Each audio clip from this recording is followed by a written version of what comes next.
අද මේ ඉන්න කෙනා සහ අවුරුද්දකට කලින් හිටපු කෙනා අතර ලොකු වෙනසක් තියෙනවා. ඒ වෙනස ඇති කළේ එකම පුරුද්දක්. මේ වීඩියෝ එකේ අන්තිම වෙනකම් බලනවා නම් ඒ පුරුද්ද ඔයාගේ ජීවිතෙත් වෙනස් කරන්න පුළුවන්. මම අද මේකප් දානවා. හැබැයි මේ වීඩියෝ එක ලස්සන වෙන්න මේකප් ගැන නෙවෙයි. මගේ ජීවිතේ වෙනස් කළේ එක්ස්පෙන්සිව් ස්කින් කෙයා එකක්වත් බ්‍රෑන්ඩඩ් ඇඳුමක්වත් නෙවෙයි. රුපියල් කීපයකට ගත්ත පොතක්. ඔව්. එක පොතක් මගේ හිතන විදිය ජීවිතේ බලන විදිය මාවම වෙනස් කළා. ඒ ගැන තමයි අද මම ඔයාලට කියන්න යන්නේ. අපි ගොඩක් අය හිතන දෙයක් තමයි තමන්ව ලස්සනට බලා ගන්න එක කියන්නේ අනිත් අයට ලස්සන පේන්න කරන දෙයක් කියලා. හැබැයි මට නම් අද ඒක වෙනස් විදියට දැනෙනවා. තමන්ව ලස්සනට බලා ගන්න එක කියන්නේ අනිත් අයට ඉම්ප්‍රෙස් කරන එක නෙවෙයි. ඒක තමන්ටම කියන පණිවිඩයක්. මම මාව වටිනවා. කලින් මමත් හිතුවා ලස්සනට ඇඳගෙන ඉන්න එක, ස්කින් කෙයා කරන එක, මේකප් කරන එක ඒ තරම් වැදගත් නෑ කියලා. හැබැයි මට ටික ටික තේරුණා. අපි අපිව බලා ගන්න විදිය තමයි අපි ගැන හිතන විදියෙන් පේන්නේ. උදේ නැගිට ගමන් කොණ්ඩේ පීරලා මූණ හොදලා ලස්සනට ඇඳගෙන පිරිසිදුව ඉන්න එක මේවා පොඩි පොඩි දේවල් වගේ පේනවා. හැබැයි ජීවිතයේ ලොකු වෙනස්කම් පටන් ගන්න මේ වගේ පොඩි දේවල් වලින්. ඔයා කවදාවත් දැකලා තියෙනවද ලස්සනට ඇඳගෙන ඉන්න දවසක කොන්ෆිඩන්ස් එක වෙනස්? වැඩ කරන්න හිතෙනවා, එළියට යන්න හිතෙනවා, ඉලක්ක ගැන හිතන්න හිතෙනවා. ඒක නිසා තමයි මම දැන් මගේ සෙල්ෆ් කෙයා රූටින් එකට කාලය දෙන්නේ. මොකද මම ඉගෙන ගත්ත දෙයක් තියෙනවා. තමන්ව ගරු කරන මිනිස්සු තමයි තමන්ව බලාගන්නේ. අපි අනිත් අය වෙනුවෙන් ගොඩක් දේවල් කරනවා. හැබැයි අපි වෙනුවෙන් මොනවද කරන්නේ? අද මම මේ මේකප් දාන්නේ ලස්සන වෙන්න විතරක් නෙවෙයි. මට මාව හොඳට දැනෙන්න. මට මගේ හොඳම වර්ෂන් එක වෙන්න. මට මාව ආදරෙන් බලා ගන්න. ඔයාට එක්ස්පෙන්සිව් ප්‍රොඩක්ට් ඕන නැහැ. බ්‍රෑන්ඩ් නිව් ඇඳුම් ඕන නැහැ. සල්ලි ගොඩක් ඕන නැහැ. තමන්ව පිරිසිදුව තියාගන්න. තමන් ගැන හොඳින් හිතන්න. තමන්ව අතහැරලා දාන්න එපා. මොකද ඔයාගේ ජීවිතේ ඉන්න වැදගත්ම කෙනා ඔයාමයි. අපි ගොඩක් වෙලාවට ජීවිතේ වෙනස් කරන ලොකු අවස්ථාවක් එනකම් බලන් ඉන්නවා. හැබැයි වෙනස පටන් ගන්නෙ අද. මේ මොහොතේ.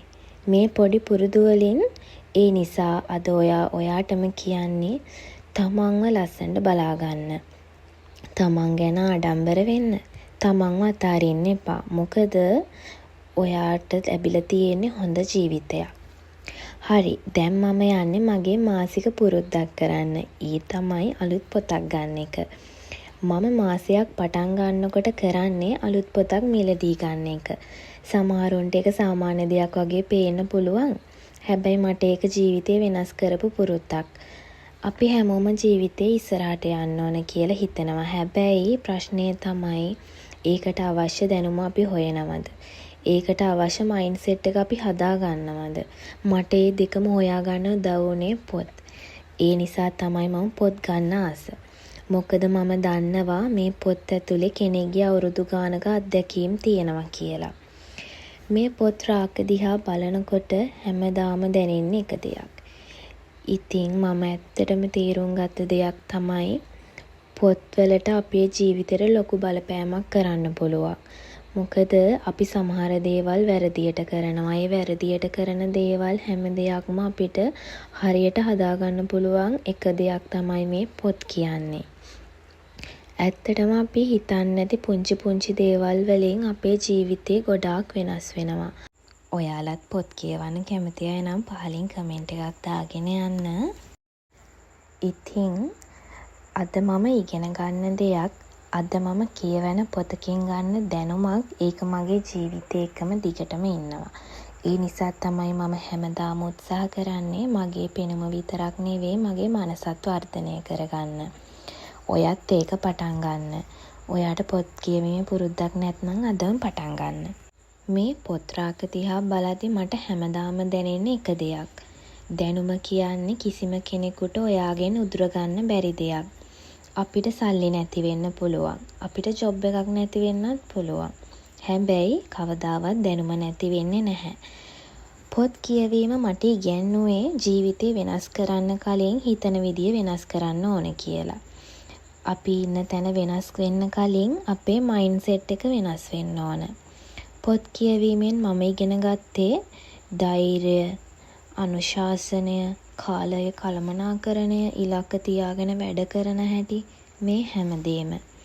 ඒ නිසාද මම පොතක් ගන්නේ පොතක් විතරක් ගන්නම නෙවෙයි. අලුත් අදහසක් ගන්න, අලුත් ජීවිතයකට පාඩමක් ගන්න, අලුත් වර්ෂන් එකක් වෙන්න. ඉතින් අද වීඩියෝ එක අවසන් කරන්න කලින් මට ඔයාලට කියන්න ඕන එක දෙයක් තියෙනවා. ඔයාගේ ජීවිතේ වෙනස් කරන්න ඕන නම් පළවෙනියෙන්ම ඔයාව බලාගන්න. දෙවැනියට තමන්ගේ මනස ආයෝජනය කරන්න. තමන්ගේ පෙනුම ලස්සන කරගන්න. ඒ වගේම තමන්ගේ හිතත් ලස්සන කරගන්න. තමන්ගේ දැනුමත් වැඩි කරගන්න. මොකද ලස්සන මුහුණක් මිනිසුන්ගේ අවධානය ගන්න පුළුවන්. හැබැයි ලස්සන මනසක් ජීවිතේ වෙනස් කරනවා. මගේ ජීවිතේ වෙනස් කළ හොඳම පුරුදු දෙක තමයි මාව බලා ගන්න පුරුදු වුණු එක සහ පොත් කියවන්න පුරුදු වුණු එක. සමහර විට ඔයාගේ ජීවිතේ වෙනස් කරන පුරුද්දත් මේක වෙන්න පුළුවන්. ඒ නිසා ඔයා ගැන විශ්වාස කරන්න. ඔයා වෙනුවෙන් වැඩ කරන්න. දවසට 100ට එකක් හරි දියුණු වෙන්න. අවුරුද්දකින් ඔයා අද ඉන්න කෙනා නෙවෙයි. ඉතින් ස්තුතියි මේ වීඩියෝ එක අන්තිම වෙනකම් බලපු ඔයාලට. ඊළඟ වීඩියෝ එකත් මේ වගේ ලස්සන වීඩියෝ එකකින් හම්බෙමු.